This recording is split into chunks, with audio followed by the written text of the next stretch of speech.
এবার বলো আমি দেখতে কেমন? সুন্দর। কেমন সুন্দর? শেফালির মতো সুন্দর। শেফালিকে? যাই না, সুন্দর মেয়ের একটা নাম মনে হলো শেফালি, তাই বলে ফেললাম। এসব পাগলা পাগলা উত্তর না দিয়ে সরাসরি বলো আমি সুন্দর কি সুন্দর না। আরে বাবা, বললাম তো তুই দেখতে সুন্দর, তাছাড়া অনেক লক্ষ্মীও হয়েছে।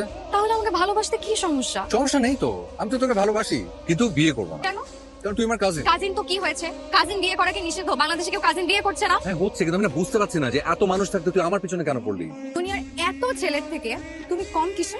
সবকিছুতে। যেমন যেমন আমার চেহারা ভালো না। ছেলেদের চেহারা স্রোত ভালো হতে হবে না, এমনিতেও জামাই চেহারা বেশি সুন্দর হলে টেনশন বেশি হয়। আমি কোনো কিছু করি না, বেকার। তো কি হয়েছে?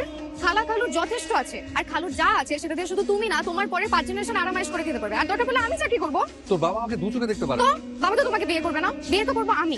মানে তোর বাবা রাজি না থাকলেও তুই আমাকে বিয়ে করবি? অবশ্যই। আমি তো বিয়ে করবো না।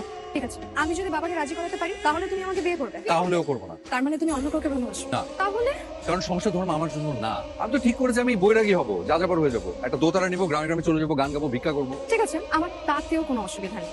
তুমি আমাকে বিয়ে করে দোতারা নিয়ে চলে যাও, যা খুশি করো, যেখানে খুশি যাও, ভিক্ষা করো, কিন্তু আমি বাসায় বসে তোমার ফিরে আসার জন্য অপেক্ষা করবো। শোন, বিয়ে মানে কি জানিস? বিয়ে মানে হচ্ছে মানে আমার জন্য পিছুটান, আর পিছুটান থাকলে আর যাই হওয়া যাক না কেন বৈরাগী হওয়া যায় না রে পাগলি। আমি তোমাকে বিয়ে না করলে তুমি কষ্ট পাবে না? এখানে কষ্ট পাওয়ার কি আছে? এটা তো আনন্দের কথা। আমি তো ঠিক করেছি বিয়েতে তোর স্টেজে আমি নাচবো। রিনা, তোকে হাত জোর করছি, তুই সব পাগলামি বন্ধ কর। তোর বাবা মা যে ছেলেকে পছন্দ করেছে তাকে তুই বিয়ে কর, তুই সুখী হবি। আর তাছাড়া ছেলেটা দেখতে সুন্দর, তার মধ্যে থাকে দুবাইতে। কত মেয়েরা সুগার ড্যাডি পর্যন্ত দুবাই যাচ্ছে। ফালতু কথা বলবা না। সোহেল ভাই, আমি তোমাকে ছাড়া বাঁচবো না। এটা ছাড়, মানুষজন দেখতে ছাড়। আরে ছাড় আমাকে।